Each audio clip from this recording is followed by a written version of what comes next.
A Tramp Through the Bret Harte Country. By T. D. Beasley. Forward. In California's imaginary Hall of Fame, Bret Harte must be accorded a prominent, if not first place.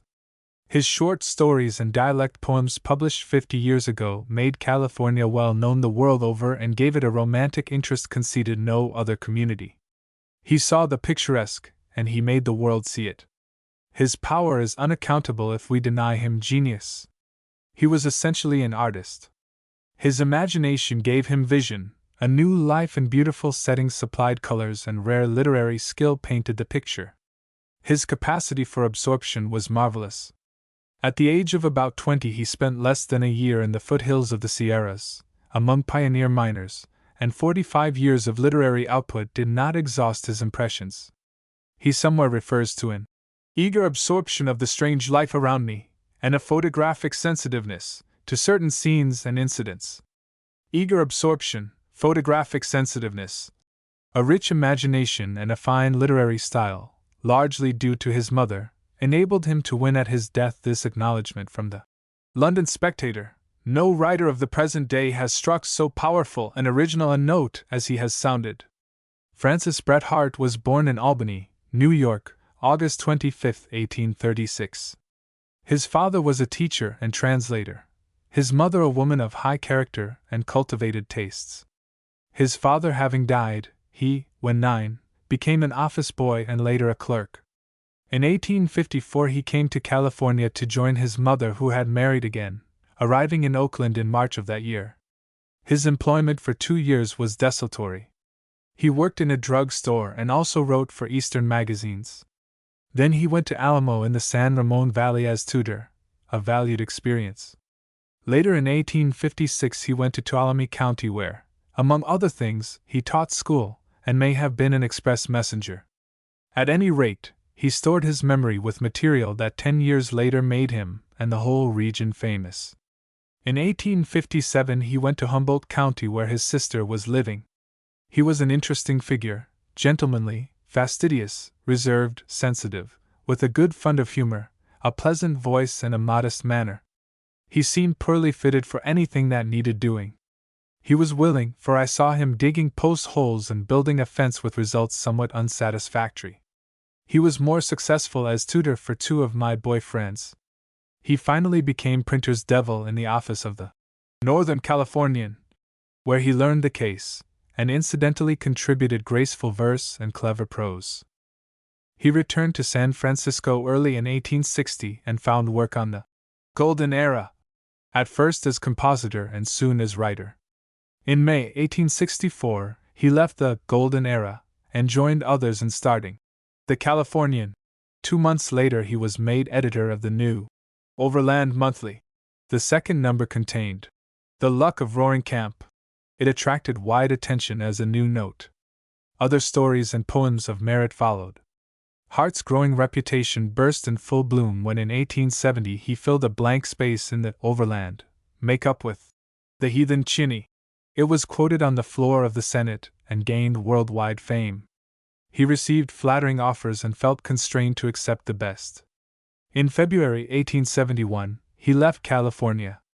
A Boston publisher had offered him $10,000 for whatever he might write in the following year. Harte accepted, but the output was small. For 7 years he wrote spasmodically, eking out his income by lecturing and newspaper work. Life was hard.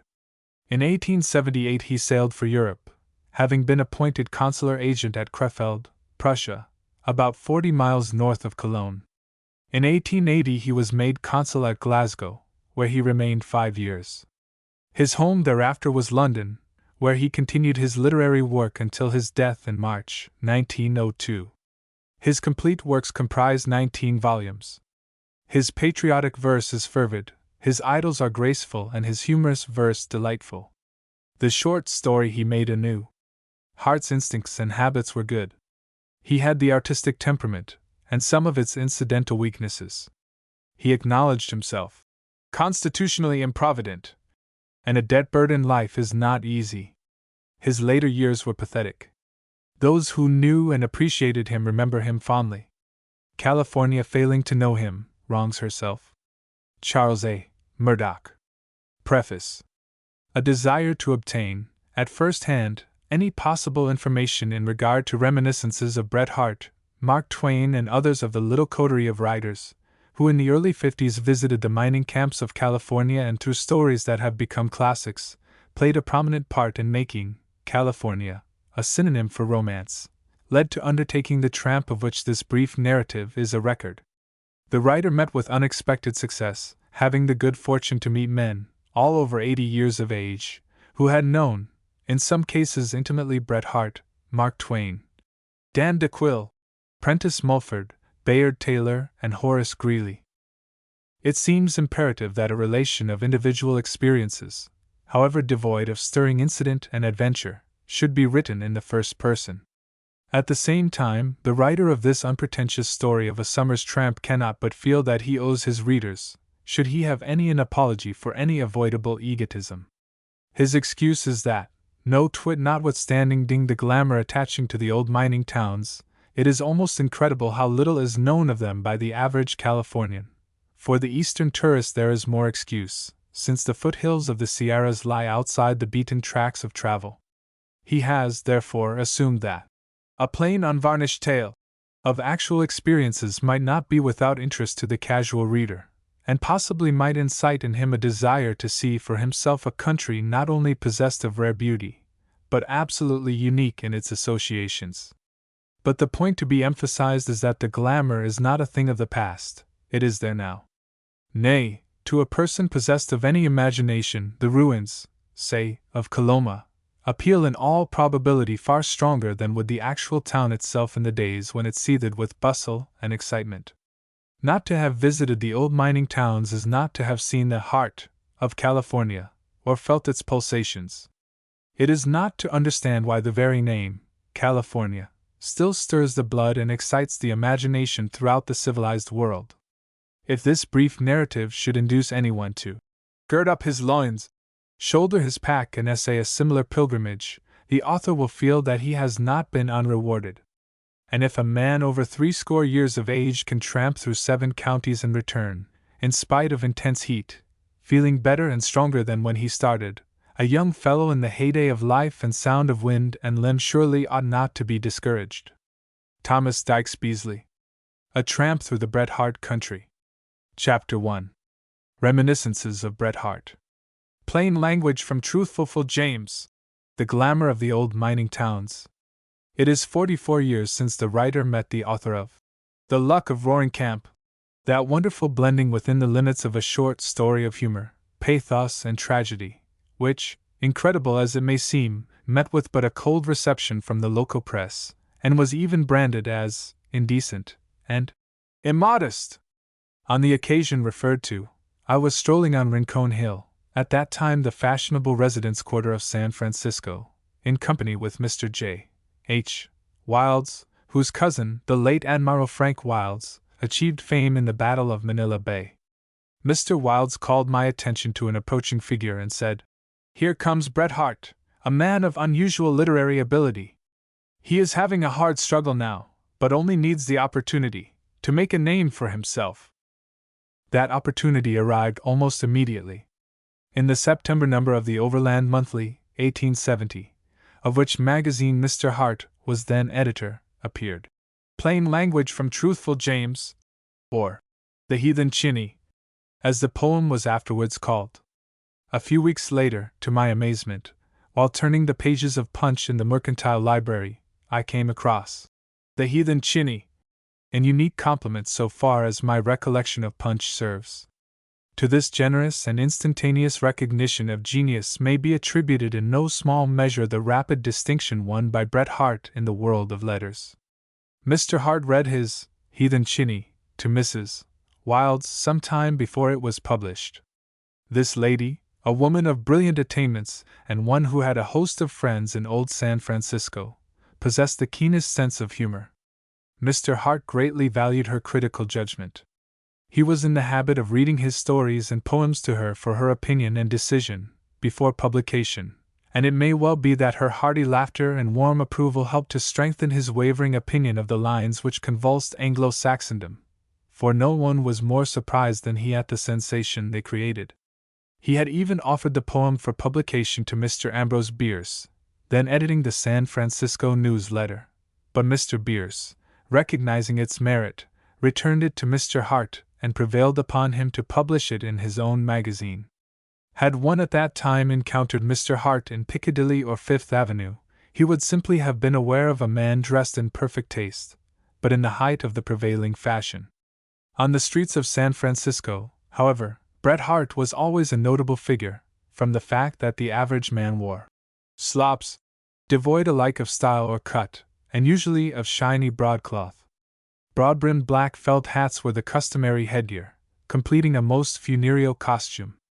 Mr. Harte impressed me as being singularly modest and utterly devoid of any form of affectation.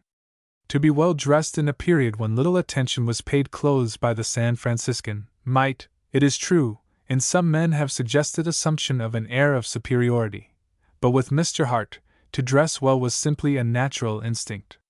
His long, drooping mustache and the side whiskers of the time, incongruous as the comparison may seem, called to mind the elder Southern as Lord Dundreary. His natural expression was pensive, even sad. When one considers that pathos and tragedy, perhaps even more than humor, pervade his stories, that was not surprising. I had but recently arrived from England, a mere lad. California was still the land of gold and romance. The glamour with which Bret Harte surrounded both, that bids fair to be immortal, held me enthralled. Angels, rough and ready Sandy Bar, Poker Flat, Placerville, Tuolumne and Old Sonora represented to me enchanted ground. Fate and life's vicissitudes prevented, except in imagination, a knowledge of the Sierra foothill counties, but in the back of my head all these years had persisted a determination to, at some time, visit a region close to the heart of every old Californian, and what better way than on foot? In spite of Pullman cars and automobiles, or rather, perhaps on account of them, the only way to see a country, to get into touch with nature and meet the inhabitants on the dead level of equality and human sympathy, is to use nature's method of locomotion.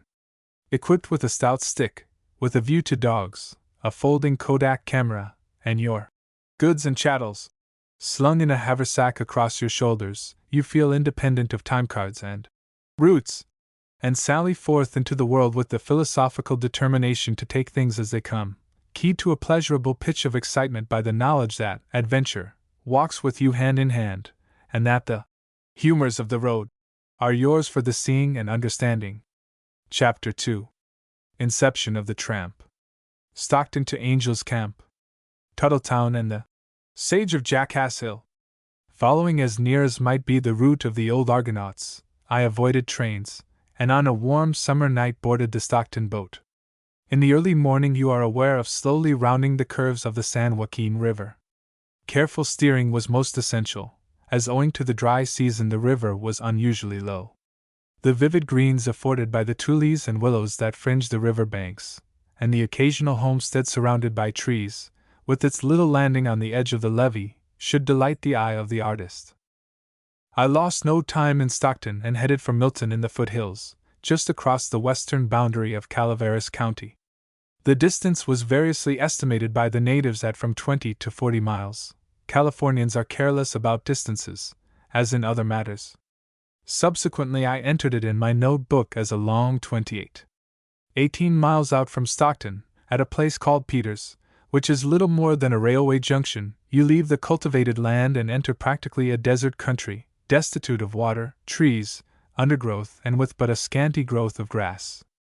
I ate my lunch at the little store and noted with apprehension that the thermometer registered 104 degrees in the shaded porch.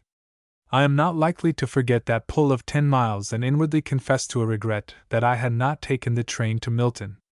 Accustomed on hikes, to a thirst not surpassed by anything east of Suez, I never before appreciated the significance of the word parched, the tongue cleaving to the roof of the mouth. At Milton one enters the land of romance.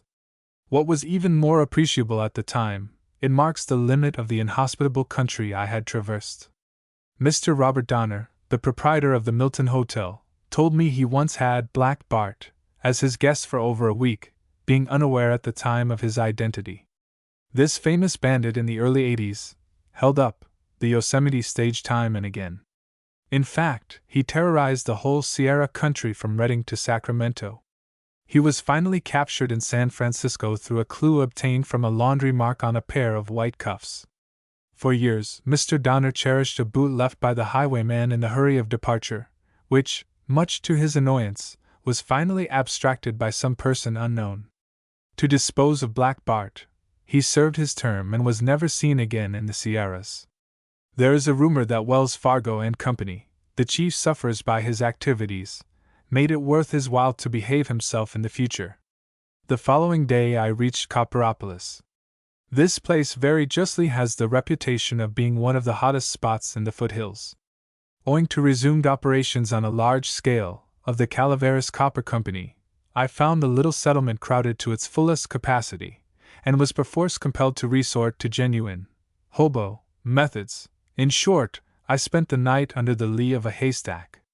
My original intention had been to walk thence to Sonora, 24 miles, but finding the road would take me again into the valley, I decided to make for Angel's Camp, only 13 miles away. It is uphill nearly all the way from Copperopolis to Angel's Camp, but mostly you are in the pine woods. My spirits rose with the altitude and delight at the magnificent view when I at last reached the summit. Toiling up the grade in the dust, I met a good old-fashioned four-horse Concord stage, which from all appearances might have been in action ever since the days of Bret Harte. At last I felt I was in touch with the Sierras. The driver even honored my bow with an abrupt "Howdy!" which from such a magnate I took to be a good omen. In common with all the old mining towns, though I was unaware of it at the time, Angel's, as it is usually called, is situated in the ravine where gold was first discovered. It straggles down the gulch for a mile and a half. There are a number of pretty cottages clinging to the steep hillsides, surrounded with flowers and trees, the whole effect being extremely pleasing. I registered at the built in 1852. Across the street is the Wells Fargo building, erected about the same time and of solid stone, as is the hotel. Nothing on this trip surprised me more than the solidity of the hotels and stores built in the early 50s. Instead of the flimsy wooden structures I had imagined, I found, for the most part, thick stone walls. It was evident the pioneers believed in the permanence of the gold deposits in the mother lode. Possibly they were right. Angel's is anything but a dead town today. The Utica, Angel's, and Lightner mines give employment to hundreds of men. In the afternoon I visited the Bret Harte Girls' High School. It is a very simple frame building, on the summit of a hill overlooking the town. The man who directed me how to find it, I discovered had not the remotest idea who Bret Harte might be. John Brown would have answered the purpose equally as well. In fact, all through the 7 counties I traversed, Tuolumne, Calaveras, Amador, El Dorado, Placer, Nevada, and Yuba, I found Bret Harte had left but a hazy and nebulous impression. Mark Twain, Prentice Mulford, Horace Greeley, Bayard Taylor, even Dan DeQuille, seemed better known. The next morning I started for Sonora. In 7 miles I came to the Stanislaus River, running in a deep and splendid canon. The river here is spanned by a fine concrete bridge, built jointly by Tuolumne and Calaveras counties, between which the river forms the dividing line. In the bottom of the canon is the Malone's mine, with a mill operating 100 stamps. The main tunnel is 1.5 miles in length, the longest mining tunnel in the state, I was told. A steep pull of 2 miles out of the canon brought me to Tuttletown. Here I stayed several hours, for the interest of the whole trip, so far as Bret Harte was concerned, centered around this once celebrated camp, and Jackass Hill, on which, at one time, lived James W. Gillis, the supposed prototype of Truthful James. He died a few years ago, but his brother, Stephen R. Gillis, is living there today, and after some little difficulty I succeeded in finding his house.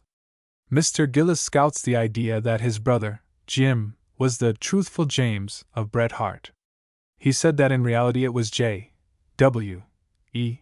Townsend, known in old times as Alphabetical Townsend, also by the uncomplimentary appellation of Lying Jim. According to Mr. Gillis, Bret Harte made but one visit to Tuttletown. He arrived there one evening, dead broke, and James put him up for the night and lent him money to help him on his way.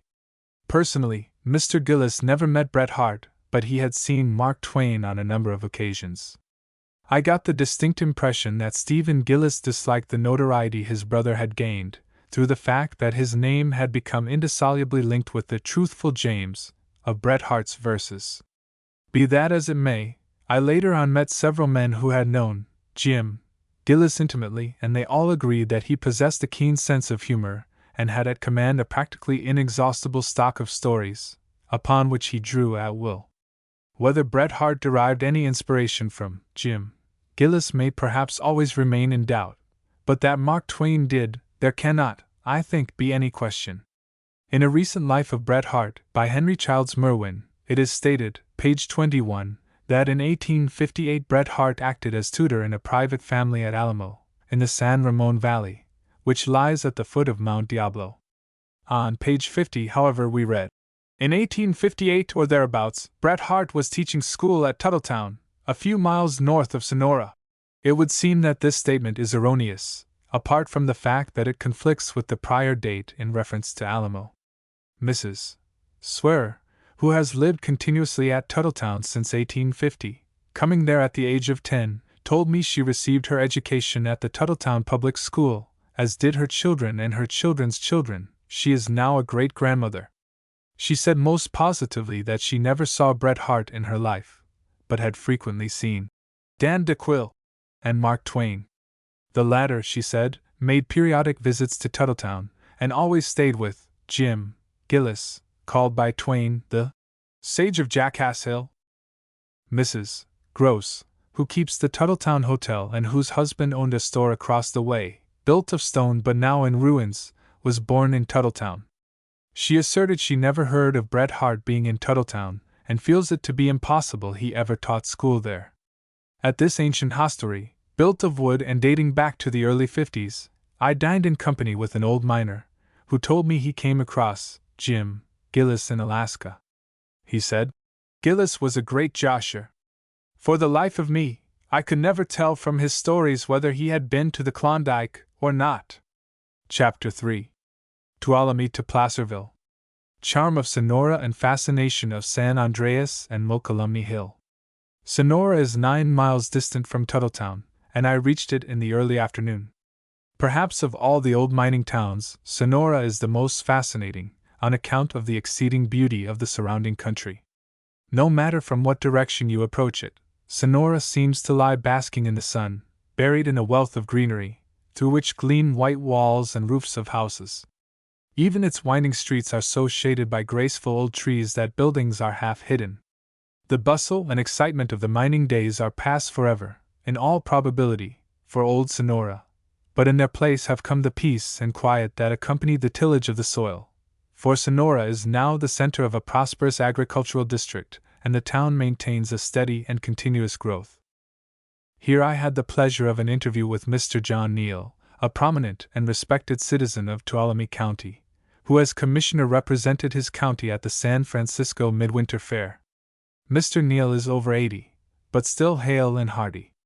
He was the first person I had thus far encountered who had known Bret Harte in the flesh. He had also known and frequently met Mark Twain, Dan DeQuille, and Prentice Mulford. Of the four, it was evident that Mulford had left by far the most lasting as well as favorable impression on his mind. Of him he spoke in terms of real affection. Prentice Mulford, he said, was a brilliant, very handsome and most lovable young man. I asked him how these young men were regarded by the miners. He said, in all the camps they were held to be in a class by themselves, on account of their education and literary ability.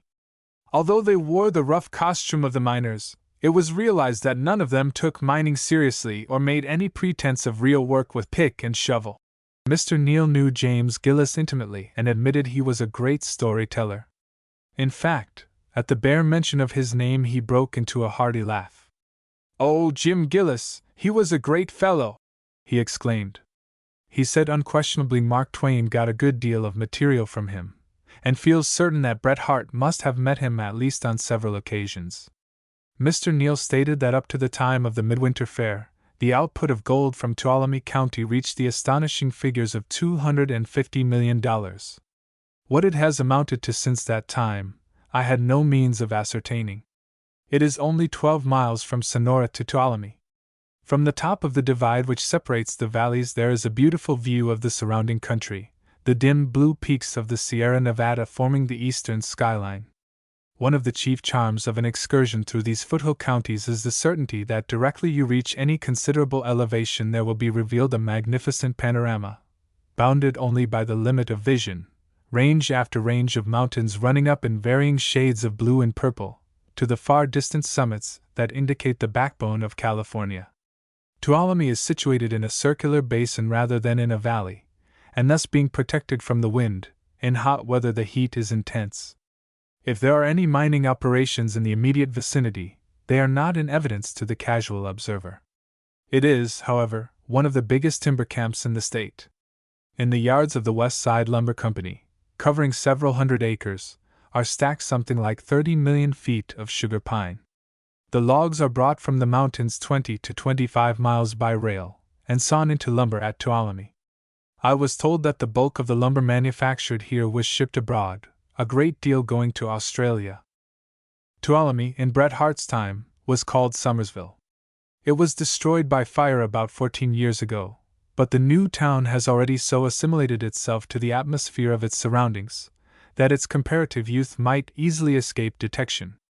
Altogether, I was disappointed with Tuolumne, having expected to find a second Angels, owing to its prominence in Bret Harte's stories. A lumber camp, while an excellent thing in its way, is neither picturesque nor inspiring. I spent the night at the Timback Inn, a large frame building, handsomely finished interiorly and built since the fire. It is, I believe, quite a summer resort, as Tuolumne is the terminus of the Sierra Railway, and one can go by way of Stockton direct to Oakland and San Francisco.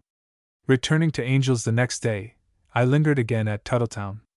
There is a strange attraction about the place. It would hold you apart from its associations. The old hotel, fast going to decay, surrounded by splendid trees whose shade is so dense as to be impenetrable to the noonday sun, is a study for an artist. And as I gazed in a sort of daydream at the ruins of what once was one of the liveliest camps in the Sierras, with 4 faro tables running day and night, the pines seemed to whisper a sigh of regret over its departed glories. Jackass Hill is fairly honeycombed with prospect holes, shafts and tunnels. I was surprised to see that even now there is a certain amount of prospect work going forward, for I noticed several shafts with windlasses to which ropes were attached, and in fact, was told that the old camp showed signs of a new lease of life. Musing on Tuttletown and its environment later on got me into serious difficulty. Having crossed the Stanislaus River and cleared the cannon, I abandoned the main road for an alleged cut-off. This I was following with the utmost confidence, when, to my surprise, it came to an abrupt end at the foot of a steep hill. In the ravine below was a house, and there fortunately I found a man of whom I inquired if I was in Carson Flat. Carson Flat? Well, I should say not. You're way off. How much? I asked feebly. Oh, several miles. This in a tone that implied that though I was in a bad fix, it might possibly be worse. However, with the invariable kindness of these people, he put me on a trail which, winding up to the summit of a ridge, struck down into Carson Flat and joined the main road. And there I registered a vow. The hard highway for me! As a consequence of this deviation, I materially lengthened the distance to Angels. It is 30 miles from Tuolumne by the road, to which, by taking the cut-off, I probably added another 3. It is surprising how these towns grow upon one. Already the Angels Hotel seemed like home to me, and after an excellent dinner, I joined the loungers on the sidewalk and became one of a row, seated on chairs tilted at various angles against the wall of the hotel. And there I dozed, watching the passing show between dreams, for in the evening when the electric lights are on, there is a sort of parade of the youth and beauty of the town, up and down the winding street. On account of the great heat that even the dry purity of the Sierra atmosphere could not altogether mitigate, I decided the next day to be content with reaching San Andreas, the county seat of Calaveras County, 15 miles north of Angels. Apart from its name, There is something about San Andreas that suggests Mexico, or one's idea of pastoral California in the early days of the American occupation. The streets are narrow and unpaved, and during the midday heat are almost deserted. Business of some sort there must be, for the little town, though somnolent, is evidently holding its own, but there seems to be infinite time in which to accomplish whatever the necessities of life demand.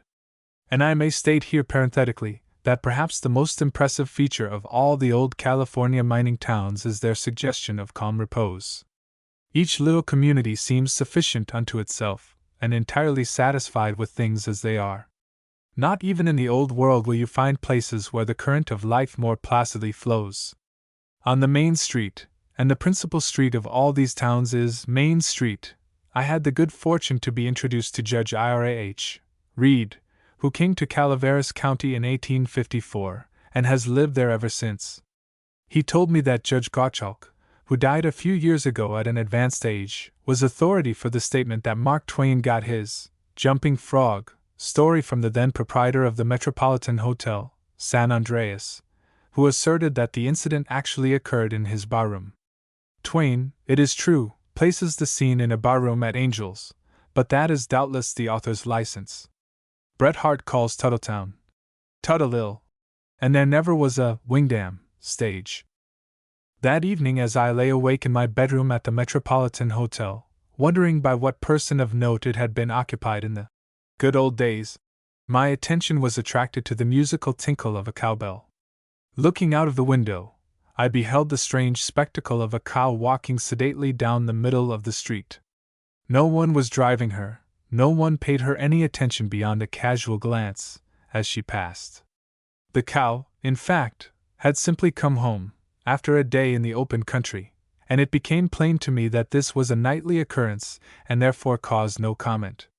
Unmolested, she passed the hotel and on down the street to the foot of the hill, where she evidently spent the night, for the tinkle of the bell became permanent and blended with and became a part of the subtle, mysterious sounds that constitute nature's sleeping breath.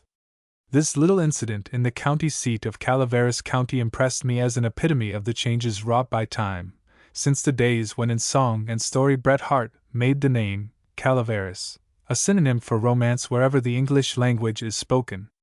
From San Andreas my objective point was Placerville, distant about 45 miles.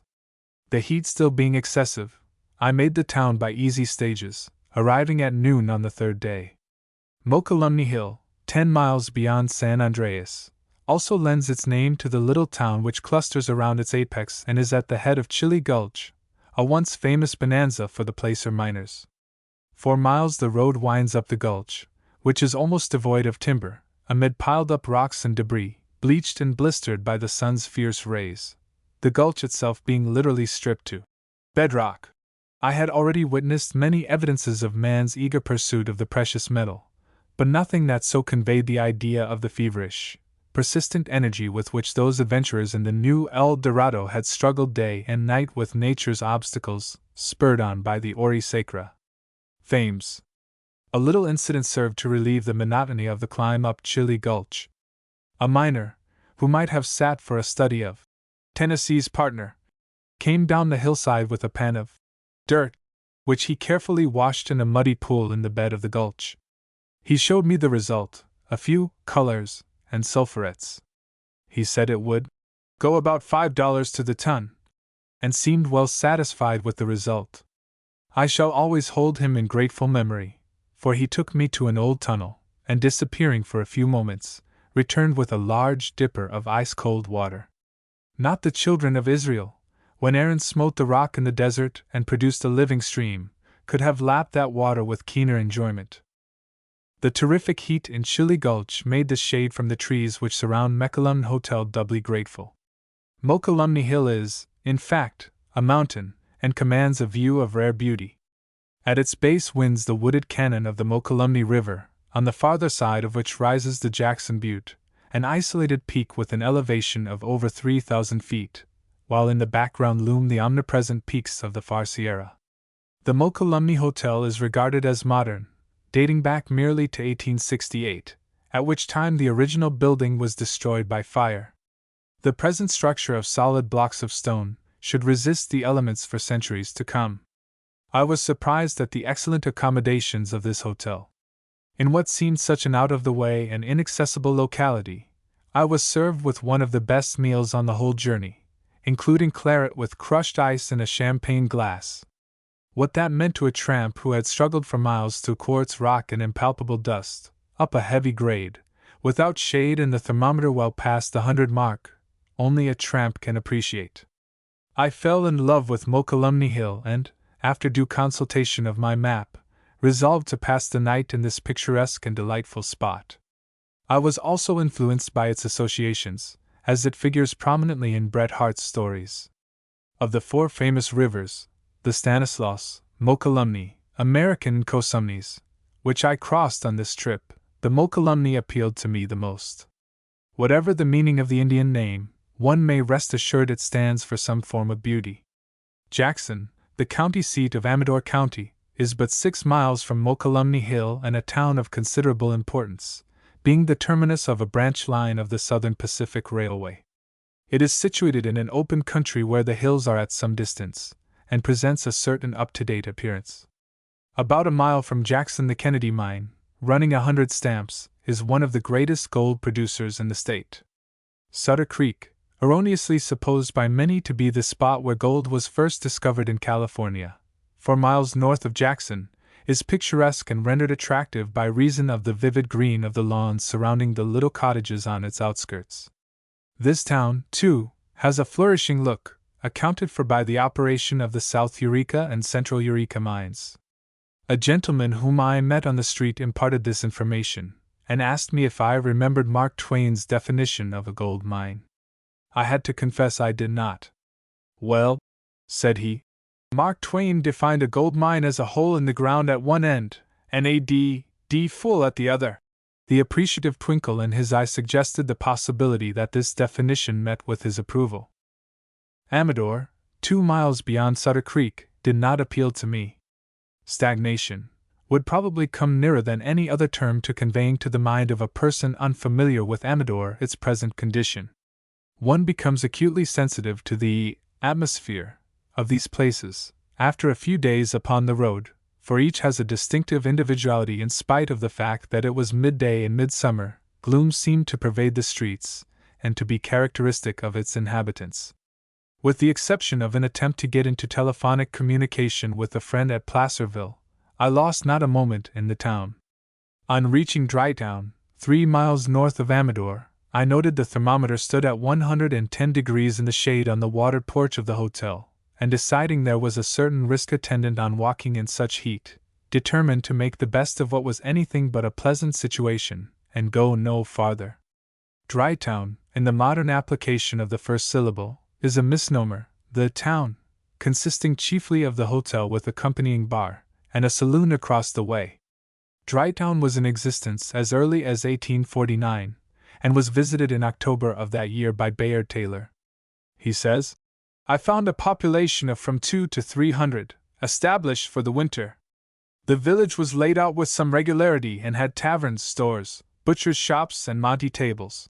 One cannot but smile at the idea of monte tables, in connection with the Drytown of today, pitiful as is the reflection that men had braved the hardships of the desert, and toiled to the waist in water for gold, only to throw it recklessly in the laps of professional gamblers. The Exchange Hotel, a wooden building dating back to 1858, stands on the site of the original hotel, built in 1851 and burned in 1857. Upon the front porch is a well furnishing cold, pure water. I found this to be the most acceptable feature of several of the old hostelries. The well and the swinging sign over the entrance suggested the wayside inn of rural England, more especially as the surrounding country carries out the idea, being gently undulating and well timbered. The following evening I put up at Nashville, on the north fork of the Cosumnes River and well over the borders of El Dorado County, passing Plymouth en route. Plymouth, on the map, appeared to be a place of some importance, but a closer inspection proved that, in spite of its breezy name, it would take the spirits of a Mark Tapley to withstand its discouraging surroundings. Plymouth is living in hopes, an English syndicate having an option on certain mining properties in the vicinity, but Nashville is frankly Out of business. At Nashville, in fact, I had some difficulty in securing bed and lodging. There appeared to be only 3 families in this once flourishing camp. Strange as it may seem, money appears to be no object to people in these sequestered places. You have to make good, and in this instance it required not a little tact and diplomacy. I arrived at Placerville the following day. Due to taking a road not shown on my map, I went several miles astray and for some few hours was immersed in wild, chaparral-covered mountains, with evidences on all hands of deserted mines, finally crossing a divide at an elevation of 2,000 feet and descending into the valley where slumbers the little town of El Dorado, formerly bearing the less attractive designation Mud Springs. This title, though lacking in euphony, was more in keeping with actual conditions, since the valley is noted for its springs, and Diamond Springs, a mile or 2 north, is quite a summer resort. Nor is there any indication of the precious metal anywhere in the immediate vicinity. In Placerville, known as Hangtown, in the Bret Harte days, I registered at the Carey House, which once had the honor of entertaining no less a personage than Horace Greeley. It was here he terminated his celebrated stage ride with Hank Monk. I found that my friend Harold Edward Smith had gone to Coloma, 8 miles on the road to Auburn, and had left a note saying he would wait for me there the following morning. Chapter 4. J. H. Bradley and the Carey House. Ruins of Coloma. James W. Marshall and his pathetic end. More than any other town, Placerville gave a suggestion of the olden times. John Oakhurst and Jack Hamlin would still be in their element, as witness the following scene. In the card room back of the bar, in a certain hotel, a little game was in progress. A big, blond giant, with curly hair and clean-cut features, indeed he could have posed as a model for Praxiteles, arose nonchalantly from the table as I entered, and swept the stakes into a capacious pocket. An angry murmur of disapproval came from the sitters, and one man muttered something about quitting the game a winner. With a hand on each hip, the giant swept the disgruntled upturned faces with a comprehensive glance, and drawled, "I'll admit there's something wrong in mine, gentlemen, or I wouldn't be here, see?" He waited a moment, and amid silence passed slowly through the barroom to the sidewalk, seated himself, stretched his long legs and placidly gazed across the street. In the morning I had a long talk with Mr. J. H. Bradley, perhaps the best-known man in El Dorado County. Though in his 84th year, his keen brown eyes still retain the fire and light of youth. The vitality of these old pioneers is something marvelous. Mr. Bradley was born in Kentucky, but, as a boy, moved to Hannibal, Missouri, where he played marbles with Mark Twain, or Clemens, as he prefers to call him. In '49, he came across the plains to California. He was on the most friendly terms with Twain and said he assisted him to learn piloting on the Mississippi, and when Twain came to California, helped him to get a position as compositor with U. E. Hicks, who founded the Sacramento Union. He also knew Horace Greeley intimately, and has a portfolio that once was his property. 5 years after Greeley's arrival in Placerville, which was in 1859, Mr. Bradley married Caroline Hicks, who with Phoebe and Rose Carey had acted as secretary to Mr. Greeley. Mr. Bradley takes no stock in the "keep your seat, Horace" story. He considers it a fabrication. In his opinion, the romancers, Bret Harte, Mark Twain, et al., have done California more harm than good. He also has a thinly disguised contempt for newspaper fellows and magazine writers. Nor does he believe in the mother lode, that is, in its continuity, in spite of the geologists. He prefers to speak of the mineral zone.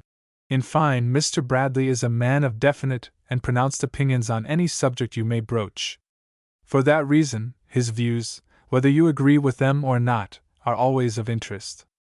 Hanging in the office of the Carey House is a clever cartoon, by William Cooper, of Portland, Oregon, entitled "A Mining Convention in Placerville," in which Mr. Bradley is depicted in earnest conversation with a second Mr. Bradley, a third and evidently remonstrant Mr. Bradley intervening, while a fourth and fifth Mr. Bradley, decidedly bored, are hurriedly departing.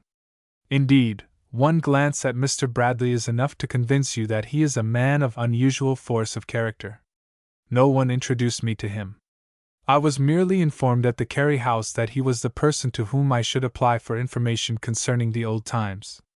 I accordingly started out to look for him, and had not proceeded 50 yards when a man, approaching at a distance, arrested my attention. As he drew nearer, I felt positive there could be only one such personage in Placerville, and when he was opposite me, I stopped and said, "How are you, Mr. Bradley?" "That's my name, sir. What do you want?" he replied. They take life easily in the old mining towns. No wonder the spectacle of a man with a pack on his back caused comment, in that heat, tramping 200 or 300 miles for pleasure. Beyond the trivial necessities that bare existence makes imperative, I was not conscious of seeing anyone do anything on the whole trip. Old miners not unnaturally took me for a prospector, and I think I never quite succeeded in convincing them to the contrary. In Placerville, as in Angel's Camp, the evening promenade seems the most important event of the day. Young men and maidens pass and repass in an apparently endless chain. The same faces recur so frequently that one begins to take an interest in the little comedy and speculate on the rival attractions of blonde and brunette, and wonder which of the young bloods is the local Beau Brummel. The audience, so to speak, sit on chairs backed against the walls of the hotels and stores, while many prefer the street itself, and with feet on curb or other coign of vantage, tilt their chairs at most alarming angles. A sort of animated lover's lane is thus formed, through which the promenaders have to run the gauntlet, and are subjected to a certain amount of criticism. Everyone knows everyone. Good-natured badinage plays like wildfire, up and down and across the street. Later on, the tinkle of mandolin and guitar is heard far into the night watches. Having determined to reach Auburn, 30 miles away, the next day, I made an early start. Coloma lies at the bottom of the great cañon of the South Fork of the American River. Hastening down the grade, in a bend of the road I almost ran into my friend. It seemed a strange meeting this, in the heart of the old mining country, and I think we both gave a perceptible start.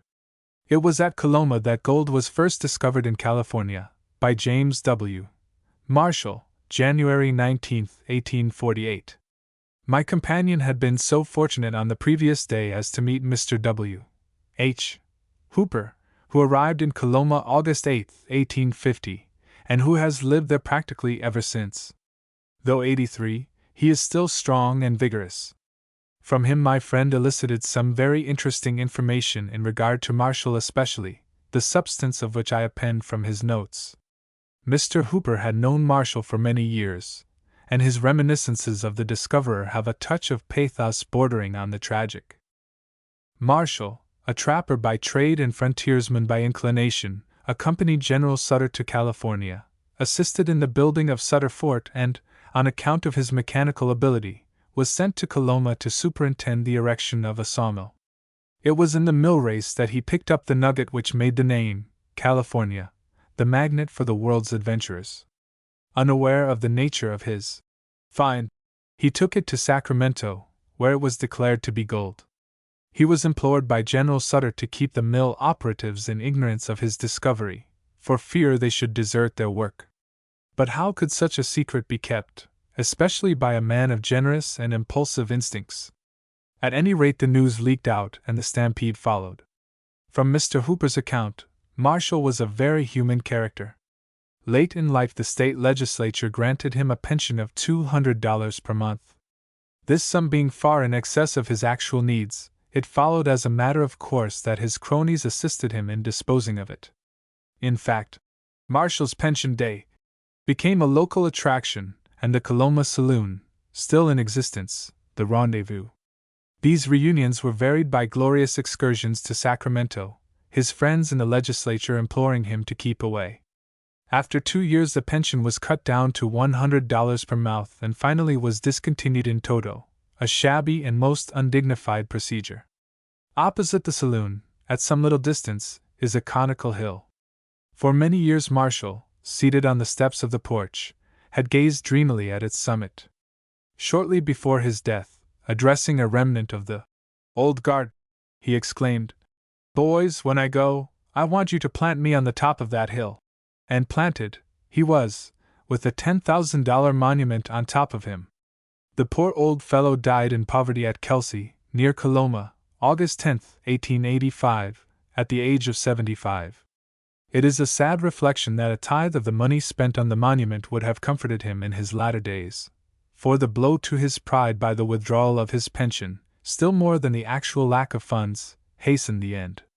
Mr. Hooper intimated that the population of Coloma diminished perceptibly after the termination of Marshall's pension. To common with the majority of the old miners, he saved nothing and never profited to any extent by the discovery that will keep his memory alive for centuries to come.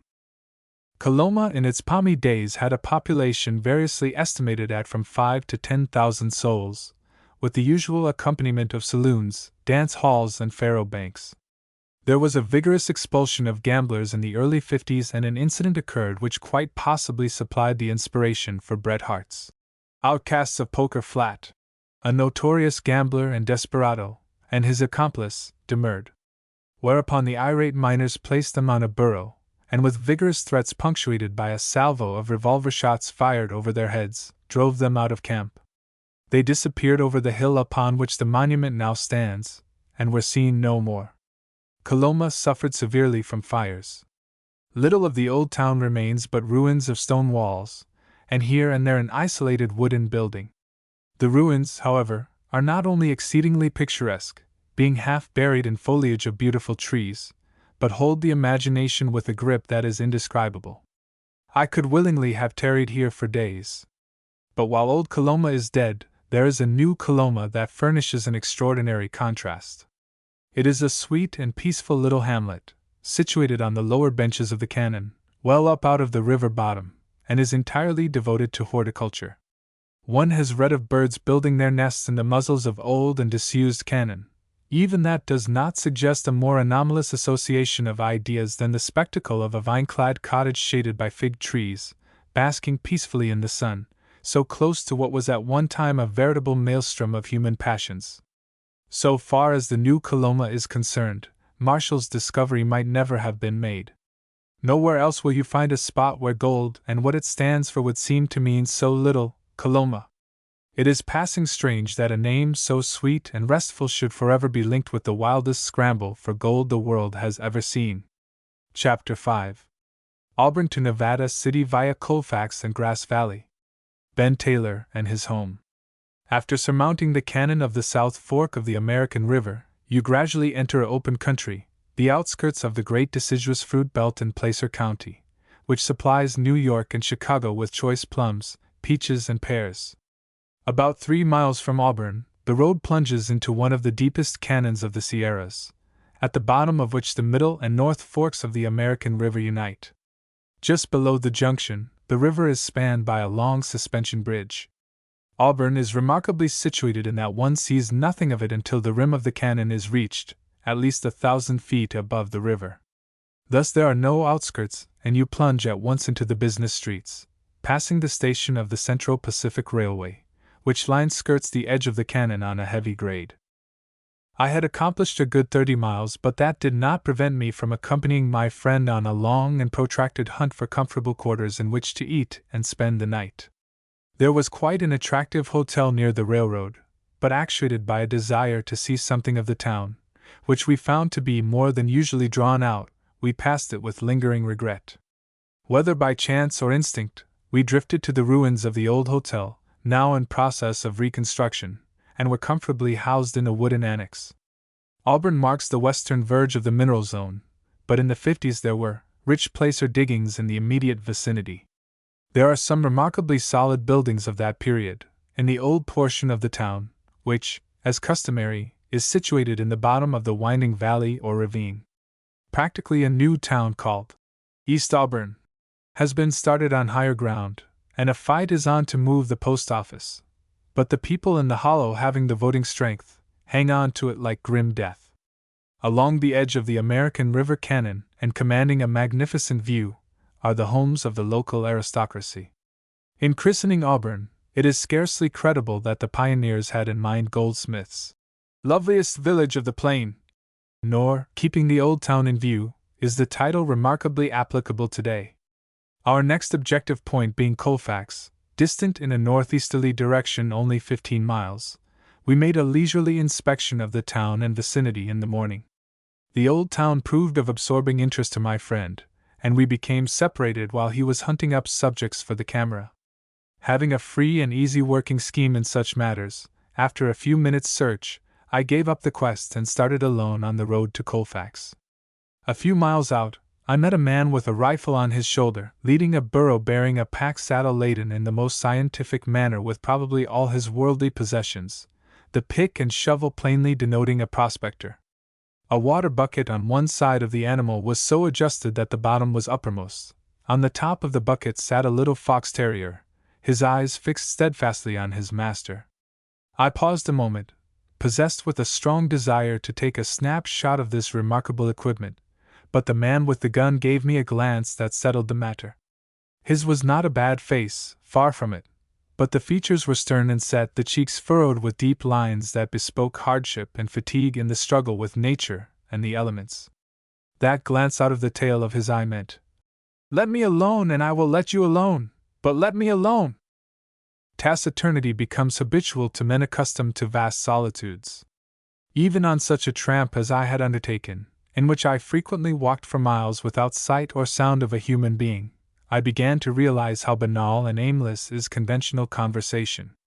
Under such conditions you feel yourself in sympathy with the man who says nothing unless he has something to say, and who, in turn, expects the same restriction of speech from you. I was seated on the porch of the store at Applegate, disposing of a frugal lunch consisting of raisins and crackers, when my friend hove in sight. After a private inspection of the store's possibilities, with a little smile, the meaning of which I well understood from many similar experiences, he sat down beside me and without a word tackled the somewhat uninviting repast, to which with a wave of the hand I invited him. I may say here that Mr. Smith is a veteran and inveterate hiker. I doubt very much whether any man in California has seen as much of this magnificent state as he, certainly not on foot. As a consequence, he is accustomed to a ready acceptance of things as they are. Applegate, about midway between Auburn and Colfax, is an alleged summer resort. It did not appeal to us as especially attractive, the view, at any rate from the road, being extremely limited and lacking any distinctive features. Without unnecessary delay, therefore, we resumed the march. It is practically uphill, on the collar, all the way to Colfax, as is plainly evidenced by the heavy railroad grade. About a mile short of the town, we made a digression to an Italian vineyard of note. There, at a long table under a vine-covered trellis that connected the stone cellar with the dwelling house, we were served with wine by a young woman having the true Madonna features of sunny Italy, her mother, a comely matron, in the meantime preparing the evening meal, while on the hard ground encumbered with no superfluous clothing, disported the younger members of the family. And as I sat and smoked the pipe of peace, I reflected upon how much better they do these things in Italy, for to all intents and purposes, I was in Italy. Colfax, before the advent of the C.P.R. called Illinois town, is an odd blending of past and present, the solid structures of the mining days contrasting strangely with the flimsy wooden buildings that seem to mark a railroad town. We were amazed at the amount of traffic that occurs in the night. 3 big overland trains pass through in either direction, the interim being filled in with the switching of cars, accompanied apparently with a most unnecessary ringing of bells and piercing shrieks from whistles. Since our hotel was not more than 150 feet from the main line, with no intervening buildings to temper the noises, sleep of any consequence was an utter impossibility. Few Californians are aware, probably, that a considerable amount of tobacco is raised in the foothills of the Sierras. At Colfax, I smoked a very fair cigar made from tobacco grown in the vicinity, and manufactured in the town. I think we were both glad to leave Colfax. Apart from a nerve-wracking night, the mere proximity of the railroad with its accompanying associations served constantly to bring to mind all that I had fled to the mountains to escape. Yet I cannot bring myself to agree with those who profess to brand a railroad a blot on the landscape. The enormous engines which pull the overland trains up the heavy grades of the Sierra Nevada impress one by their size, strength, and suggestion of reserve power, as not being out of harmony with the forces of nature they are constructed to contend with and overcome. This thought occurred to us as we watched a passenger train slowly winding its way around the famous Cape Horn, some 4 miles from Colfax. Although several miles in an air line intervened, one seemed to feel the vibrations in the air caused by the panting monster, while great jets of steam shot up above the pine trees. I confess to a sense of elation at the spectacle. Nature in some of her moods seemed so malignant that I felt proud of this magnificent exhibition of man's victory over the obstacles she so well knows how to interpose. The road between Colfax and Grass Valley, the next stopping place on our itinerary, lay through so lovely a country that we passed through it as in a dream. Descending into the valley, we were joined by several small boys, attracted, I suppose, by our, to them, unusual costume and equipment, who plied us with questions. They asked if we carried a message for the mayor, and were visibly disappointed when we regretted we had overlooked that formality. For several minutes they kept us busy trying to give truthful answers to most unexpected questions. They had never heard of Tuolumne and wanted to know if it was in California. Their world, in fact, was bounded by Colfax on the south and Nevada City on the north. Grass Valley received its name from the meadow in which the town, for the most part, is situated. The ground is so moist that, notwithstanding the heat, the grass was a vivid green. Apple trees growing in the grass, as in the orchards of England and in the Atlantic states, and perfectly healthy, conveyed that suggestion of the old world which lends a peculiar charm to these towns. And Grass Valley really is a town, having 7,000 inhabitants, and is, withal, clean, picturesque and altogether delightful. One understood why Tuolumne sounded meaningless to those small boys. Thus early in life they were under influences which will probably keep them in after years, as they kept their fathers, permanent citizens of the town of Grass Valley. Grass Valley was one of the richest of the old mining camps. There was literally gold everywhere, even in the very roots of the grass. The mining is now all underground and drifts from the North Star and Ophir mines underlie a part of the town. After a methodical search, we discovered an excellent restaurant and made a note of it as a recurrent possibility. A judicious choice of a suitable place in which to eat and eke, to pass the night, is to the tramp a matter of vital interest. Robert Louis Stevenson, in those entertaining narratives, An Inland Voyage, and Travels with a Donkey, lays heartfelt stress on these particulars, when things were not to his liking, roundly denouncing them, but if agreeably surprised, lifting up his voice in song and praise. Though tempted to pass the night in Grass Valley, impelled by curiosity, we pushed on 4 miles farther, to Nevada City. It is useless to attempt to convey in words the fascination of Nevada City. My friend, who is familiar with the country, said it reminded him of Italy. Houses rise one above the other on the hillside, while down below, the winding streets with their quaint old-time stores and balconied windows are equally attractive. The horrors of the previous night at Colfax made the quiet peacefulness of Nevada City the more refreshing. At the National Hotel I enjoyed the soundest sleep since leaving home. In the morning there was a delicious breeze from the mountains, which rendered strolling about the town a pleasure. According to custom, we went our several ways, each drawn by what appealed to him the most at the moment. When ready to depart, finding no trace of my companion at the hotel, I left word that I had returned to Grass Valley, where an hour or two later he rejoined me. More fortunate than I, my friend by chance encountered Mr. Morrison M. Green on the street in front of his home upon the hill which looks down upon the town. This gentleman, who is in his 83rd year, related an almost incredible incident in connection with the fire in 1857, which wiped out the town, with the exception of one house. 3 prominent citizens who chanced to have met in a saloon when the fire broke out, having the utmost confidence in the safety of a certain building, on account of its massive walls and iron door, made a vow to lock themselves in it, and actually did so. They might perhaps have withstood the ordeal, had not the roof been broken in by the fall of the walls of the adjoining building.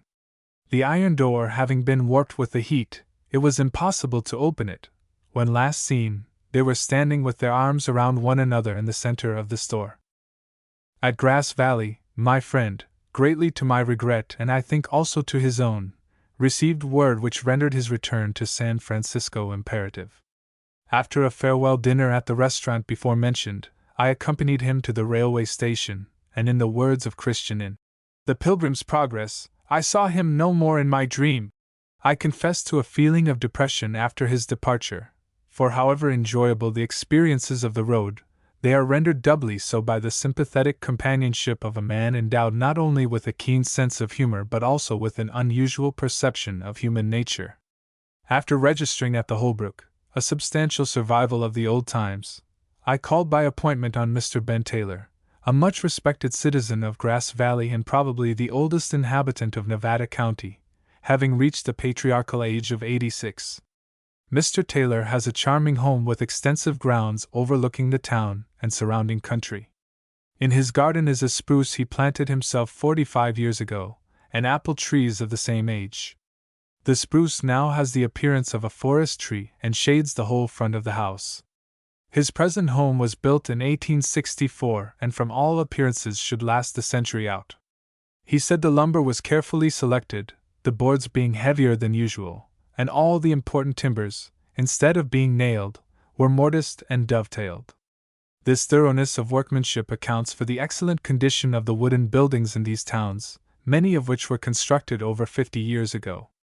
Mr. Taylor came to Grass Valley September 22, 1849, and has lived there almost continuously ever since. He crossed the plains one of 25 men, the last of his companions dying in 1905. The little band suffered many hardships, having to be constantly on watch for Indians, though he said they were more fearful of the Mormons. They came over the old emigrant trail across the Sierra Nevada. When they reached Grass Valley, their captain, a man named Broughton, exclaimed, "Boys! Here's the gold! This is good enough for us!" And there they stayed, the 25 of them. Mr. Taylor had frequently met Mark Twain, but never to his knowledge Bret Harte. In common with other men who had known the great American humorist, Mr. Taylor smiled at the bare mention of his name. Twain's breezy, hail-fellow-well-met manner, combined with his dry humor, ensured him a welcome at all the camps. He was a man who would pass the time of day and take a friendly drink with any man upon the road. Twain, he told me, and a man with whom he was traveling on one occasion, lost their mules. They tracked them to a creek, and concluding the mules had crossed it, Twain said to his companion, "What's the use of both of us getting wet? I'll carry you." The other complying, Twain reached in safety the deepest part of the creek and, purposely or not, dropped him. A man, to play such pranks as this, must be sure of his standing in a primitive community. Mr. Taylor is known to everyone in Nevada County as Ben. His genial manner and kindly nature are apparent at a glance. But while Ben Taylor was on friendly terms with Mark Twain, he was never so intimate with him as with Bayard Taylor, whom, it seems, he much resembled. This accidental likeness, combined with the similarity of names, caused many more or less amusing but embarrassing complications, since they were frequently taken for each other and received each other's correspondence. I asked Ben Taylor, he rightly dislikes Mr. Perhaps the ugliest and most inappropriate word in the English language, if the shootings and hangings which figure so prominently in the stories of the romancers were not exaggerations. He said he certainly was of that opinion. I said, "As a matter of fact, did you ever see a man either shot or hung for a crime?" "I never did," he replied with emphasis. "But I once came across the bodies of several men who had been strung up for horse stealing. That, however, was not in Grass Valley." Ben Taylor was present when Lola Montez horsewhipped Henry Shibley, editor of the Grass Valley National, for what she considered derogatory reflections on herself, published in his paper. It can readily be understood that Grass Valley was at that time a place of importance, when Lola Montez considered it worth while to stay there several years and sing and dance for the miners. In parting, Ben Taylor told me pathetically that his wife had died a few years before and he had never recovered from the blow. "I am merely marking time until the end comes," he added. Since his married daughter and family live with him, he is assured in his latter days of loving care and attention. Chapter 6. E. W. Maslin and his recollections of pioneer days in Grass Valley. Origin of our mining laws. to Mr. E. W. Maslin, of Alameda, of whom Ben Taylor said, "He is like a brother to me." I am indebted for information of much interest, bearing on the olden days and Grass Valley in particular. Mr. Maslin came around the Horn to California in the ship Herman on May 7, 1853. He arrived in Grass Valley and went to work as a miner the following morning. He now holds, and has for years, the responsible position in the United States Custom House, San Francisco, of Deputy Naval Officer of the port. The clearing papers of every vessel that leaves San Francisco bear his signature. Although in his 80th year, his memory is as clear and his sense of humor as vivid as when, a youth of 19, he left for good Maryland, his native state. Few men in the San Francisco Bay region are more widely known than he. His ready wit, cheery laugh, and fund of information, for he is extremely well read, always ensure for him an attentive and appreciative audience. Speaking of Ben Taylor, he told me a characteristic incident, which being also typical of the men of '49, I give, with his consent, as related. When the White Pine excitement in 1869 started a rush of prospectors to Nevada, Mr. Maslin caught the fever with the rest. In common with all who dug for gold, he had his ups and downs, the fat years and the lean ones. At the time, his fortunes being at a low ebb, he joined the stampede. Several years previous to his departure, without informing his wife, he had borrowed of Ben Taylor $300, secured by mortgage on his house in Grass Valley.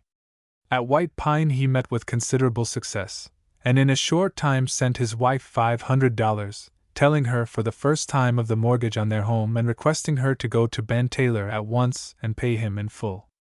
It so happened that Taylor had called on Mrs. Maslin for news of her husband, as she was reading this letter. She immediately tendered him the check with the request that he would inform her to what the interest amounted. "Why, Molly," said Ben Taylor, "you surely ought to know me well enough to know I would never take any interest on that money." When it is remembered that the legal rate of interest at that time was 10%, and that double that amount was not infrequently paid, Mr. Maslin, in fact, expecting to pay Taylor something like $500, the attitude of the latter will be the better appreciated. This seems a fitting place to pay a humble personal tribute of respect to the memory of the men of the fall of '49 and the spring of '50. Not since the Crusades, when the best blood of Europe was spilt in defense of the Holy Sepulchre, has the world seen a finer body of men than the Argonauts of California. True, bequest of the Golden Fleece was the prime motive, but sheer love of adventure for adventure's sake played a most important part. Later on, the turbulent element arrived. It was due to the rectitude, inherent sense of justice and courage of the pioneers that they were held in check and, by force of arms when necessary, made to understand the white man's code of honor. So much in song and story has been said of the scramble for gold in the early days after the discovery, and so little attention given to the artistic and aesthetic sense of the pioneers, that the general impression made by the famous old mining towns of California, when seen for the first time, may be worth recording. In the massive stone hotels and stores of that period, as well as in the careful construction of dwelling houses, they exhibited a true perception of the eternal fitness of things. The buildings of the '50s, in their extreme simplicity, are far more imposing than the nondescript, pretentious structures of today, and will, beyond doubt, in usefulness outlast them.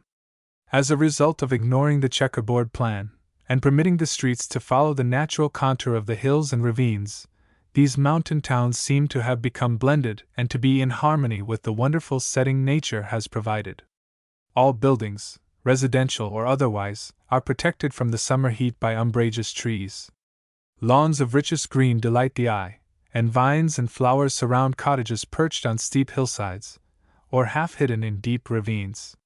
The first glimpse from a distant eminence of any of the old mining towns conveys the suggestion of peaceful homes buried in greenery, basking contentedly in the brilliant sunshine, surrounded by the whispering pines, with the snow-clad peaks of the Sierra Nevada for a background.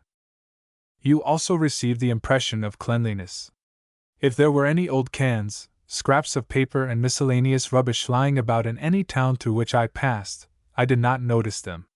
One is struck, too, by the absence of the vacant lot, that unsightly blot of such frequent occurrence in all towns in the process of building, especially when forced by booms beyond their normal growth. Fortunately, the very word boom, in its significance as applied to inflated real estate values, has no meaning in these towns, with the result that they are compact. One may search in vain for the house to let sign. When no more houses were needed, no more houses were built. This compactness of form, cleanliness, and the elimination to a great extent of the rectangular block contribute in no small measure to that indefinable suggestion of the old world, a charm that haunts the memory and finally becomes permanent acquisition. However clever the stories of the romancers, of whom Bret Harte preeminently stands first, after all, their characters were intrinsically but creatures of the imagination. The pioneers were the real thing. Yet such is the nature of this topsy-turvy world, the copies will remain, whilst the originals will fade away and be forgotten. The writer will always hold it a privilege that he had the pleasure of meeting in the flesh a remnant of the men who laid the foundation of the institutions by means of which this great commonwealth has grown and prospered. Big, broad-minded, strong men who, whatever their failings, for they were very human, were generous to a fault, ever ready to listen to the cry of distress or help a fallen brother to his feet, scornful of pettiness, ignorant of snobbery, fair and square in their dealings with their fellows. Alas, that it should have come to hail and farewell to such a type of manhood. At my request, Mr. Maslin, at one time a practicing attorney, dictated the following succinct account of the origin of the mining laws of California.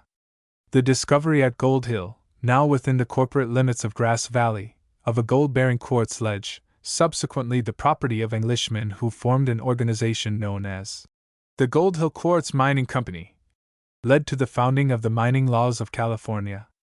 On December 30, 1850, the miners passed regulations which had with them the force of laws, defining the location and ownership of mines. It was provided that claims should be 40 feet by 30 feet. A recorder was to be elected by the miners, and all difficulties arising out of trespass on claims were to be tried before the recorder and 2 miners, an appeal to be taken to the justice of the peace. When quartz lodes began to be discovered and worked, it was found that the location of claims by square feet did not protect the miner or afford sufficient territory upon which to expend his labor. Accordingly, a miners' meeting was held in Nevada City on December 20, 1852, and a body of laws prescribed, governing all quartz mines within the county of Nevada. The following were the salient features. Each proprietor of a quartz claim shall be entitled to 100 feet on a quartz ledge or vein. The discoverer shall be allowed 100 feet additional. Each claim shall include all the dips, angles, and variations of the same.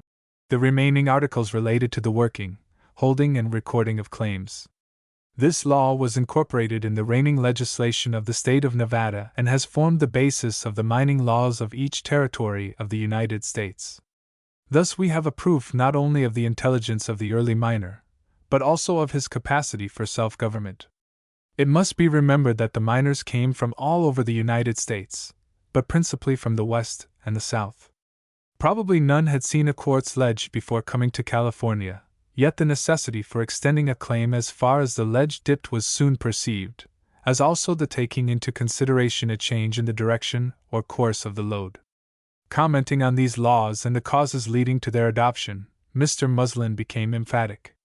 He said, "No body of rough, uncouth, pistoled ruffians, such as Bret Harte depicts the miners, would have formed such a group of benevolent, far-reaching and comprehensive laws. The early miner represented the best type of American character. He was brave, undeterred by obstacles, enduring with patient fortitude the perils and privations of the long journey of half a year by land, or a tempestuous voyage by sea, undaunted alike by the terrors of Cape Horn or the insidious diseases of the Isthmus of Panama. He met the, to him, hitherto unknown problem of the extraction of gold and solved it with the wisdom and vigor which distinguished the American. Observe that the provision against throwing dirt on another man's claim anticipated by many years the famous hydraulic decision of Judge Sawyer. It is another way of stating the maxim of law and equity, so use your own property, as not to injure that of another. Mr. Maslin agrees with Ben Taylor that the hangings and shootings of the period following the discovery of gold have been grossly exaggerated. On this point he said, "I will venture to assert that in certain of the Mississippi Valley states, in their early settlement, more men were killed in 1 year than in 10 of the early mining years in California." Of lynching, he said, "There were few lynchings in California, and those mostly in the southern tier of counties, of persons convicted of cattle stealing."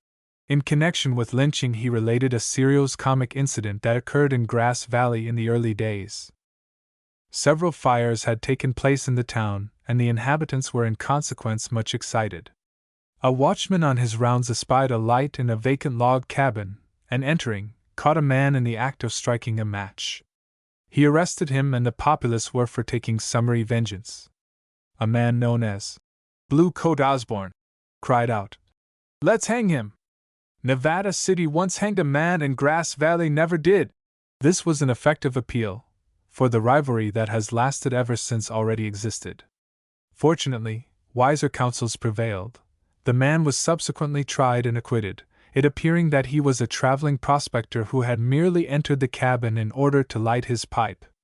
In this connection, I may state that Mr. Maslin confirmed the story of the 3 friends in Nevada City, who attempted to withstand the ordeal by fire. Mr. Maslin is justly jealous for the reputation of the Argonauts. Perhaps Bret Harte's miner, with his ready pistol, was as far from the mark as Rudyard Kipling's picture of Tommy Atkins as an absent-minded beggar, an imputation the real Tommy hotly resented. At the same time, such stories as "The Luck of Roaring Camp" and "Tennessee's Partner," not to quote others, prove Bret Harte conceded to the miner courage, patience, gentleness, generosity, and steadfastness in friendship. If Bret Harte really hurt California, it was because, leaving the state for good in February 1871, he carried with him the atmosphere of the early mining days and never got out of it. He never realized the transition from mining to agriculture and horticulture, as the leading industries of the state. Thus his later stories, which dealt with California, written long after the subsidence of the mining excitement, continued to convey to the Eastern or English reader an impression of the Californian as a bearded individual, his trousers tucked into long boots and the same old, red shirt, with the sleeves rolled back to the shoulders. As lately, comparatively speaking, as the Chicago Columbian Exposition, a lady told me she met at the fair a woman who said she wanted to visit California, and asked if it would be safe to do so, on account of the Indians. While Indians do not appear in Bret Harte's pages, it is a safe conjecture that, through association of ideas, this lady conjured up a vague vision of a prairie schooner, crossing the plains, harassed by the Indian of the colored prince. The following picture of the trying of a civil suit under difficulties, though in all probability causing little comment at the time, would undoubtedly do so at the present day, were the conditions possible. In 1853 Mr. Maslin owned, with his brother, a 1/5 interest in 10 gravel claims at Pike Flat near Grass Valley. On the ground of alleged imperfection of location of a portion of these claims, they were jumped, and litigation followed. The case was called before S.I. Brown, a justice of the peace, at Rough and Ready, in a building, of which I obtained a photograph, used as a hotel and for other purposes. In the long room, now occupied as a store, Judge Brown held his court. On the right was a door leading to the bar. Extending the whole length of the room were 4 faro tables. At the rear the judge, jury, attorneys, and the principals in the lawsuit made the best of the accommodations. After stating the case, Judge Brown thus addressed the gamblers at the faro tables: "Boys, the court is now opened, call your games low." In accordance with this request, though still audible, came in a monotonous undertone the faro dealer's oft-repeated call: "Gents, make your game! Make your game!" The bets were put down and the cards called, in the same subdued voice. At intervals, an attorney on one side or the other would arise and say, "I move you, Your Honor, that the court do now take a recess of 10 minutes. The court. The motion is sustained, but go softly, gentlemen, go softly." It is probably needless to add that judge, jury, principals, attorneys, and witnesses filed out of the door leading to the right, returning in 10 minutes to resume the trial to the not altogether inappropriate accompaniment from the faro dealers. Make your game, gents! Make your game! The spirit of rivalry between Grass Valley and Nevada City has been accentuated, of late, by the efforts of the former town to secure the honor of being the county seat, on the claim that it possesses nearly double the population of Nevada City. Politics serve to intensify the feeling, Grass Valley, which contains many people of Southern birth, being largely Democratic in its affiliations, whilst Nevada City is as strongly, and one may add, as conservatively, Republican. Possibly the oldest building in Grass Valley is the Western Hotel. It is so hidden in the surrounding trees that it was with difficulty I took a photograph in which any portion of the hotel itself appeared. In the garden stands a splendid English walnut over 40 years old, and on the porch, the well and pump to which I have before alluded as a distinguishing feature of the old-time hostelry, add a quaint and characteristic touch. Grass Valley and Nevada City are nearly 3,000 feet above sea level. The air, in consequence, is light and pure and the heat seldom excessive. It would be difficult, the world over, to find a more agreeable or salubrious climate. It was with genuine regret that I left Grass Valley the following morning. Not even Sonora possessed for me a stronger attraction. As I paused on the summit of the hill, for a farewell view of the town, I mentally resolved, the fates permitting, I would pay another and more protracted visit to this land of enchantment. Chapter 7. Grass Valley to Smartsville. Sucker Flat and its personal appeal. I was heading due west for Smartsville, just across the line in Yuba County. In 4 miles, I came to Rough and Ready, once a famous camp. Save for the inevitable hotel, now used in part as a store, there was nothing to suggest the cause of its pristine glory or the origin of its emphatic designation. Today it is simply a picturesque, rural hamlet. In Penn Valley, a mile or 2 farther on, I passed a smashed and abandoned automobile, the second wreck I had encountered. I thanked my star I traveled afoot, heavy going, it is true, in places, but safe and sure. Notwithstanding the ubiquity of the autocar, it is still a fact that between the man in the car and the man on foot is set an impassable gulf. You are walking through a mountainous country, where every bend of the road reveals some new charm. Absorbed in silent enjoyment of the scene, you have forgotten the very existence of the machine, when a raucous honk jolts you out of your daydream and causes you to jump for your life. In a swirl of dust the monster engulfs you, leaving you the dust and the stench of gasoline as souvenirs, but followed by your anathemas. This doubtless is where the man in the car thinks he has scored. Perhaps he has.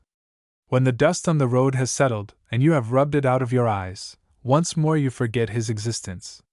But the very speed with which he travels is the reason why the man in the car misses nearly all the charm of the country through which he is passing. On this tramp I took 40-odd photographs, all more or less of historical interest.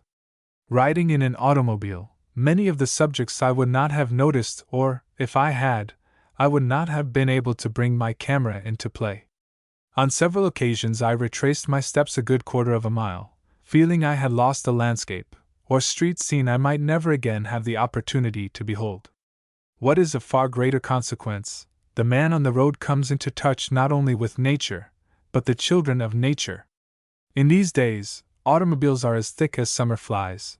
You cannot escape them even in the Sierra foothills. No attention is paid them by the country people, unless they are in trouble or have caused trouble, which is mostly the case. But the man who hikes for pleasure is a source of perennial interest not unmixed with admiration, especially when walking with the thermometer indicating 3 figures in the shade. To him the small boy opens his heart, the hobo passes the time of day with a merry jest thrown in. The good housewife brings a glass of cold water or milk, adding womanlike, a little motherly advice. The passing teamster, or even stage driver, that autocrat of the ribbons, shouts a cheery, "How many miles today, Captain?" Or, "Where did you start from this morning, Colonel?" These titles perhaps due to the battered old coat of khaki. All the humors of the road are yours. In fact, you yourself contribute to them, by your unexpected appearance on the scene and the novelty of your make-up, if I may be pardoned the expression. At the hotel bar, you drink a glass of beer with the local celebrity and thus come into immediate touch with the oldest inhabitant. After dinner, seated on a bench on the sidewalk, You smoke a pipe and discuss the affairs of the nation or of the town, usually the latter, with the man who in the morning offered to give you a lift and never will understand why you declined. Invariably you receive courteous replies and in kindly interest are met more than halfway. The early romances, the prototypes of the modern novel, from Don Quixote to Tom Jones and Joseph Andrews, were little more than narratives of adventures on the road. Joseph Andrews, in particular, perhaps Fielding's masterpiece, is simply the story of a journey from London to a place in the country some 150 miles distant. In these books all the adventures are associated with inns and the various characters, thrown together by chance, there assembled. Dickens unquestionably derived inspiration from Smollett and Fielding, nor is there any doubt but that Harte made a close study of Dickens. From which preamble we come to the statement, if you would study human nature on the road, you must simply go where men congregate and exchange ideas. The plots of nearly all Bret Harte's mining stories are thus closely associated with the barrooms and taverns of the mining towns of his day. What would remain of any of Philpott's charming stories of rural England, if you eliminated the barroom of the village inn? In hospitality and generous living, the inns of the mining towns still keep up the old traditions. The card room and barroom are places where men meet. To altogether avoid them from any pharisaical assumption of moral superiority is to lose the chance of coming in contact with the leading citizen, philanthropist, or eccentric character. In the old romances it must be admitted there is much brawling and heavy drinking, as well as unseemliness of conduct. Yet in spite of the fact that hotel bars and saloons abound in all the old mining towns, the writer throughout his travels and notwithstanding the intense heat, not only saw no person under the influence of liquor, but also never heard a voice raised in angry dispute. Moderation, decency, and a kindly consideration for the rights of others seem habitual with these people. It is 15 miles from Grass Valley to Smartsville, and I arrived at the Smartsville Hotel in time for the midday meal. Smartsville has seen better days, but still maintains a cheerful outlook on life. The population has dwindled from several thousand to about 300. It is, however, the central point for quite an extensive agricultural and pastoral country surrounding it. The swinging sign over the hotel bears the legend, Smartsville Hotel, John Perdon Property. The present proprietor is named Perdon, but everyone addressed him as Jim. Having established a friendly footing, I said, Mr. Perdon, I noticed the sign over the door reads John Perdon. How is it that they all call you Jim? Oh, he replied, John Perdon was my father. I was born in this hotel. Another of the numerous instances that came under my observation of the way these people stay where they are put. John Perdon was an Englishman. The British Isles furnished a very considerable percentage of the pioneers, the evidences whereof remain unto this day. The swinging signs over the hotels for one. Another, the prevalence in all the mining towns of Bass's Pale Ale. You will find it in the most unpretentious hotels and restaurants. An Englishman expects his ale or beer, as a matter of course, whether at the equator or at the Arctic Circle. When I first arrived in California in 1868, I drifted down into the then sheep and cattle country in the lower end of Monterey County. An English family living on an isolated ranch sent home for a girl who had worked for them in the old country. Upon her arrival, the first question she asked was, How far is it to the church? The second, Where can I get my beer? When informed there was no church within 100 miles and that it was at least 15 miles to the nearest saloon, the poor woman felt that she was indeed all abroad. Bereft, at one blow of the established church and English ale, the solid ground seemed to have given way from under her feet. For her, these two particulars comprised the whole of the British Constitution. Smartsville possessed a sentimental interest for me, for the reason that in the 60s my father mined and taught a private school in an adjoining camp bearing the derogatory appellation, Sucker Flat. What mischance prompted this title will never now be known. In my father's time, it contained a population of nearly 1,000 persons, and judging from the manner in which the gulch and the contiguous flat have been torn, scarred, burrowed into and tunneled under, if gold there was, most strenuous efforts had been made to bring it to light. I asked if there was anyone in Smartsville who would be likely to remember my father, and was referred by Mr. Perdon to Bob Beatty, who, he said, had lived in Smartsville all his life and knew everybody.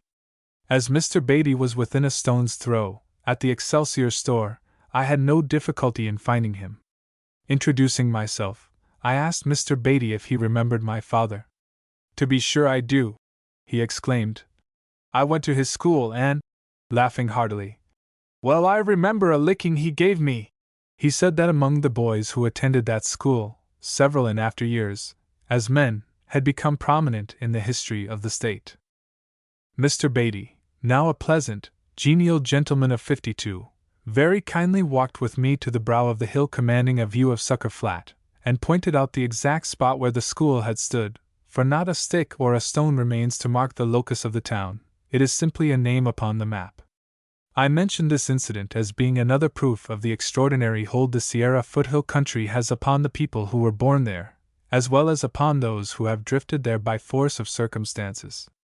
It is 46 or 47 years since my father conducted that school, yet I felt so sure from previous experiences there would be in Smartsville someone who remembered him, that I determined to include it in my itinerary. Chapter 8. Smartsville to Marysville. Some reflections on automobiles and hobos. Early the next morning I started for Marysville, the last leg in my journey, and a long 20 miles distant. I had been dreading the pull through the Sacramento Valley, having a lively recollection of my experience in the San Joaquin on leaving Stockton. The day was sultry, making the heat still more oppressive.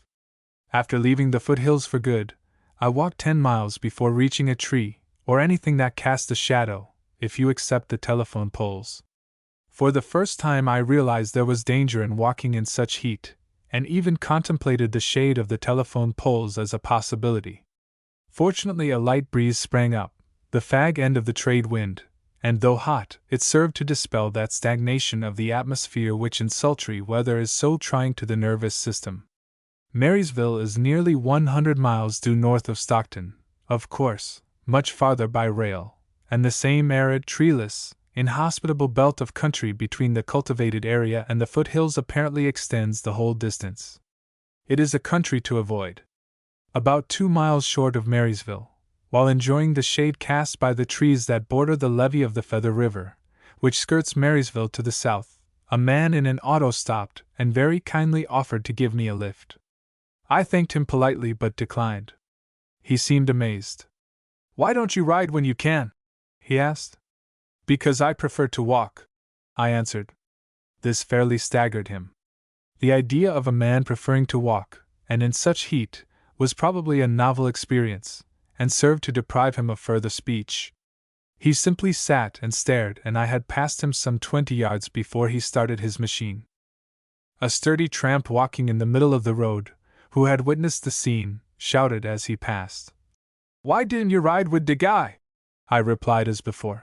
"Because I prefer to walk," adding for his benefit, "I've no use for autos." Whereupon he threw back his head and burst into peal after peal of such hearty laughter that, from pure contagion, I perforce joined in the chorus. In the days of Fielding and Sam Johnson, this fellow would have been dubbed a lusty vagabond. In the slangy parlance of today, he was a husky hobo, equipped as such, even to the tin can of the comic journals. To him, the humor of a brother tramp refusing a ride, in an autocar, at that, appealed with irresistible force. To walk in the middle of the road is characteristic of the genuine tramp. There must be some occult reason for this peculiarity, since in a general way, it is far easier going on the margin. Perhaps it is because he commands a better view of either side, with a regard to the possible onslaught of dogs. There is something about a man with a pack on his back that infuriates the average dog, as I have on several occasions found to my annoyance. Robert Louis Stevenson, in his whimsical and altogether delightful Travels with a Donkey, thus vents his opinion anent the dog question. "I was much disturbed by the barking of a dog, an animal that I fear more than any wolf. A dog is vastly braver and is, besides, supported by a sense of duty. If you kill a wolf you meet with encouragement and praise, but if you kill a dog, the sacred rights of property and the domestic affections come clamoring around you for redress. At the end of a fagging day, the sharp, cruel note of a dog's bark is in itself a keen annoyance, and to a tramp like myself, he represents the sedentary and respectable world in its most hostile form.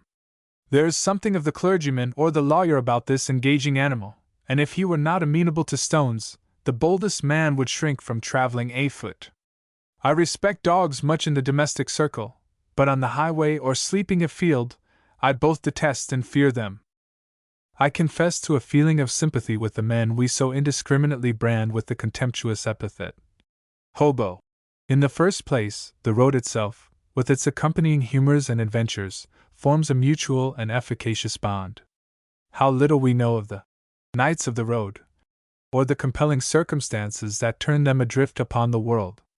All sorts and conditions of men are represented, from the college professor to the ex-pugilist.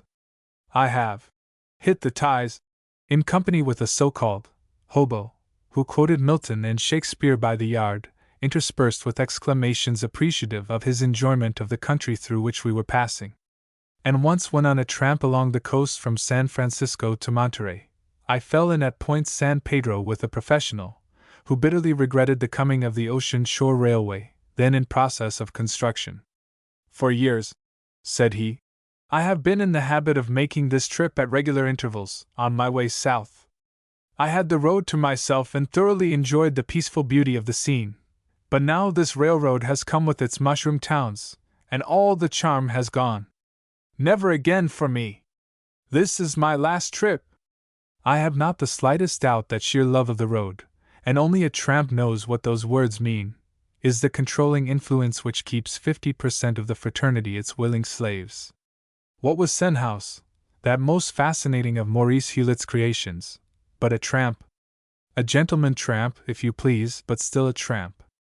What is the reason that Senhouse appeals so strongly to the imagination? Simply because he loved nature. And in this matter-of-fact period when poetry is dead and even a byword, the man who loves nature, if not a poet, at least has poetry in his soul. In a decadent age symbolized by the tango and the problem play, it is at least an encouraging sign for the future that such a character as Senhouse came to the jaded reader of the erotic fiction of the day, as a whiff of sea breeze on a parched plain, and was hailed with corresponding delight. Of course there are hobos, and hobos, as in any other profession, but so far as my experience goes, the hobo is an idealist. Of the many reasons he has taken to the road, not the least is the freedom from the shackles of convention and the grad-grind methods of an utilitarian and materialistic age.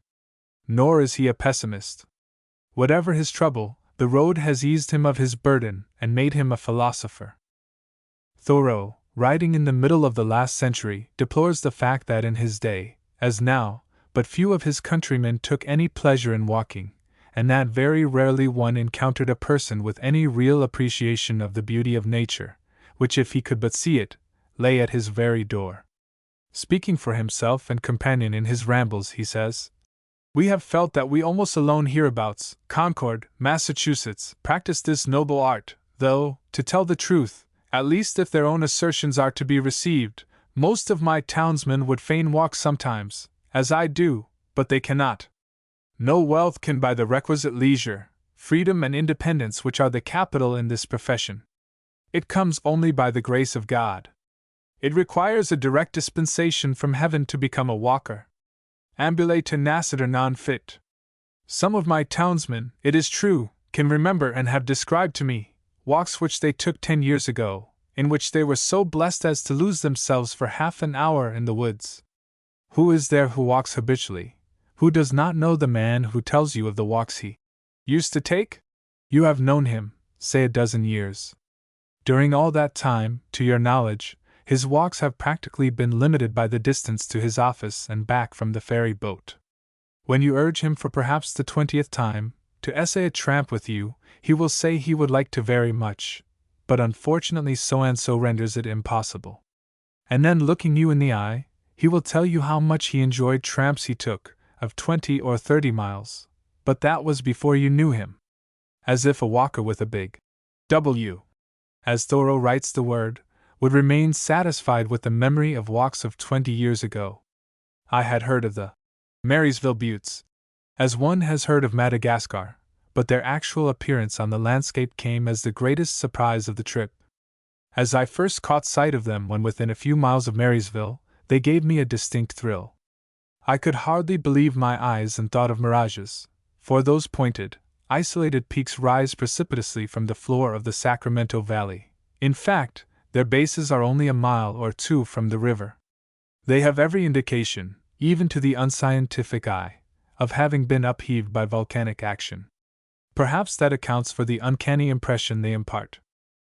A walk of 21 or 2 miles without food, in any kind of weather, is apt to produce an aching void. My first efforts on reaching Marysville were therefore directed to finding the sort of place where I could eat in comfort. The emphasis which Robert Louis Stevenson employs when upon this most important quest would be amusing were it not also a vital problem in your own case. There is nothing humorous per se in hunger or thirst, at any rate, not until both are appeased. With the black coffee and cigar, you can tip your chair at a comfortable angle against the wall, and watching the delicate wreaths of smoke in their spiral upward course, previous to final disintegration, smile at the persistent energy with which an hour ago you systematically worked the town from end to end, anxiously peering in the windows of uninviting restaurants until you finally found that little hole in the wall for which you were looking, with the bottle of tipo Chianti, the succulent chops and the big red tomatoes, in the window. It is always to be found if you have the necessary perseverance. The genial Italian proprietor, with the innate politeness of his countrymen, will not bore you with questions as to where you have come from, whither you are going, or what you are walking for, anyway, etc., etc. He accepts you just as you are, haversack, camera, big stick and all, hanging them without comment on the hook behind your head, while you simply tell him you want a good dinner, the best he can give you, but to include the chops, tomatoes, and tipo Chianti. With a smile and that artistic flip of the napkin under his arm, which only he can achieve, he sets about giving his orders. Later on, after a hot bath, a shave, and the luxury of a clean shirt, feeling at peace with the world and refreshed in body and soul, you set out to examine the town in comfort and at your leisure. In the mining days, Marysville ranked next to San Francisco, Sacramento, and possibly Stockton, not only in interest but in actual volume of business transacted. It was the natural outlet for all the foothill country tributary to Grass Valley, Nevada City, and Smartsville.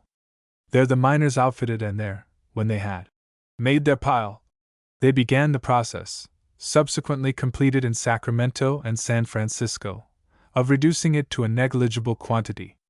That, of course, is merely a reminiscence, but as the center of one of the most prosperous grain and fruit-raising sections of the Sacramento Valley, Marysville is still a place of considerable importance.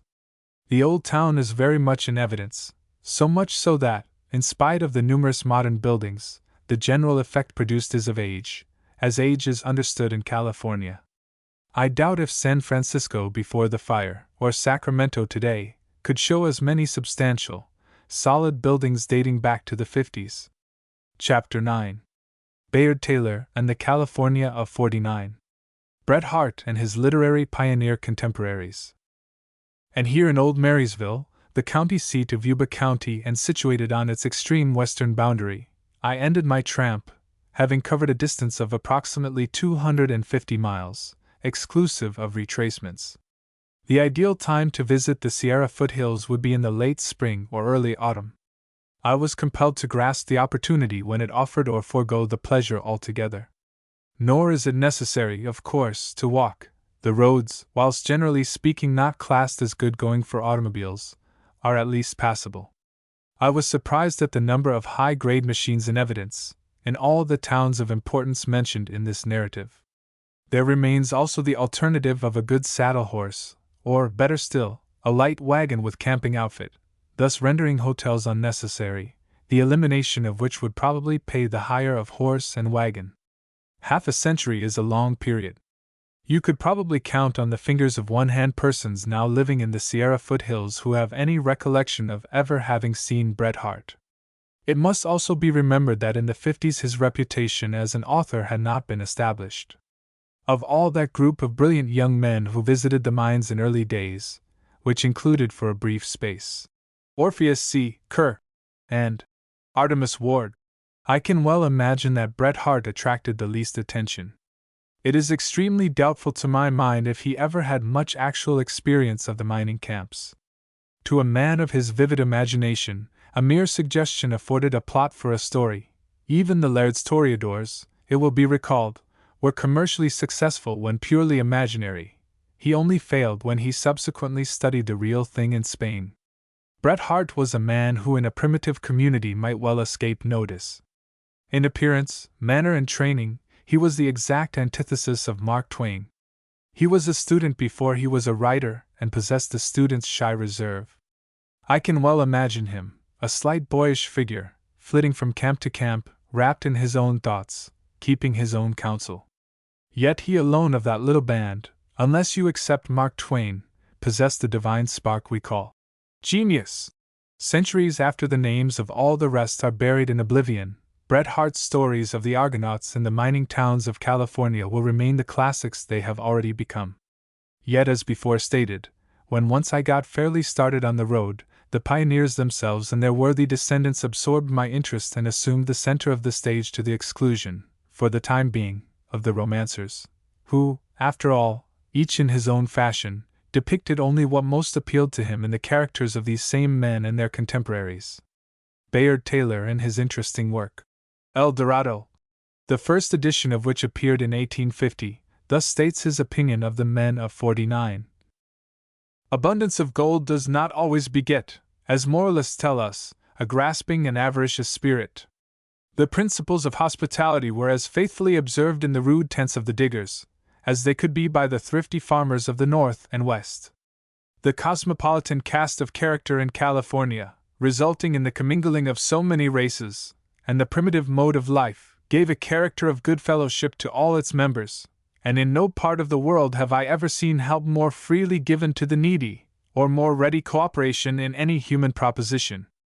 Personally, I can safely say that I never met with such unvarying kindness from comparative strangers. That last sentence also spelt the literal truth in my experience. Even the dogs were kindly disposed, and though I carried a big stick, except by way of companionship and as an aid in climbing, I might safely have left it at home. And while at times I walked through a wild, mountainous, and almost deserted country, the idea of possible danger never occurred to me. When finally one encountered a human being, he invariably proved a courteous, obliging, and companionable personage to meet. Bayard Taylor attended in September, and the beginning of October, 1849, the convention at Monterey, which gave to California its first, and in the opinion of many, its best constitution. He closes his review of the proceedings with these forceful and prophetic words. Thus we have another splendid example of the ease and security with which people can be educated to govern themselves. From that chaos whence under a despotism like the Austrian would spring the most frightful excesses of anarchy and crime, a population of freemen peacefully and quietly develops the highest form of civil order, the broadest extent of liberty and security. Governments, bad and corrupt as many of them are, and imperfect as they all must necessarily be, nevertheless at times exhibit scenes of true moral sublimity. What I have today witnessed has so impressed me, and were I a believer in omens, I would augur from the tranquil beauty of the evening, from the clear sky and the lovely sunset hues on the waters of the bay, more than all, from the joyous expression of every face I see, a glorious and prosperous career for the state of California. Southern California, by which is understood all of the states south of the Tehachapi Mountains, was mostly settled by and is still to a great extent the objective point of people from the East and Middle West. Most of them came in search of health and brought a competency sufficient for their needs. When President Wilson, then governor of New Jersey, visited California in 1911, he came over the southern route to Los Angeles. Addressing a Pasadena audience, he said, "I am much disappointed when I see you. I expected to find a highly individualized people, characters developed by struggle and mutual effort, but I find you the same people we have at home, and more, to the same effect."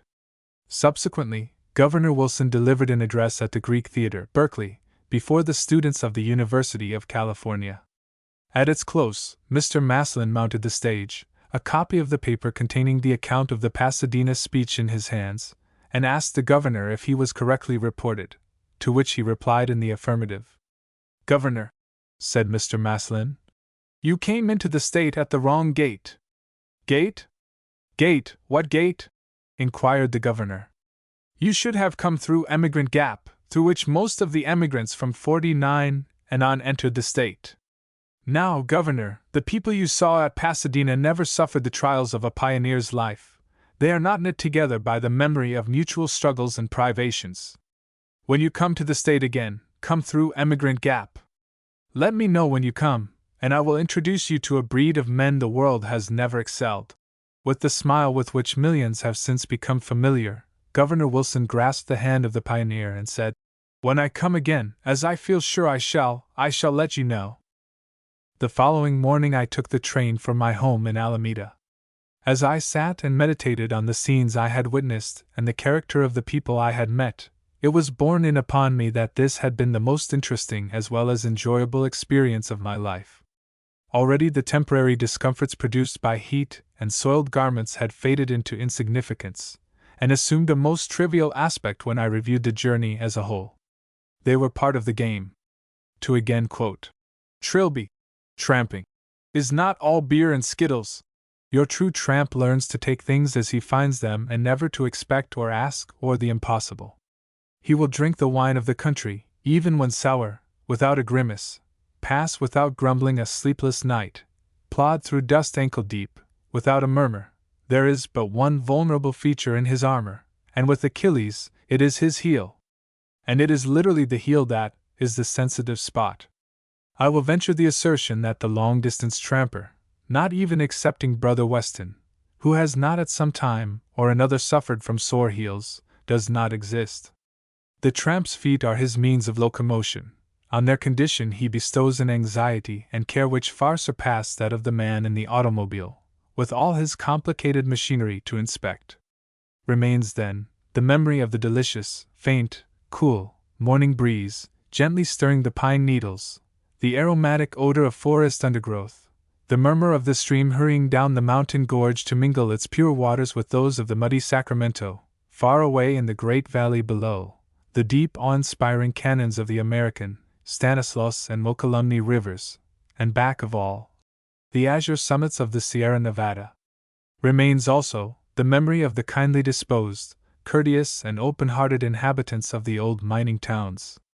But more forcibly than all else combined, for it seems to epitomize the whole, the glamour of the towns themselves appeals with an irresistible fascination that no poor words of mine can adequately express.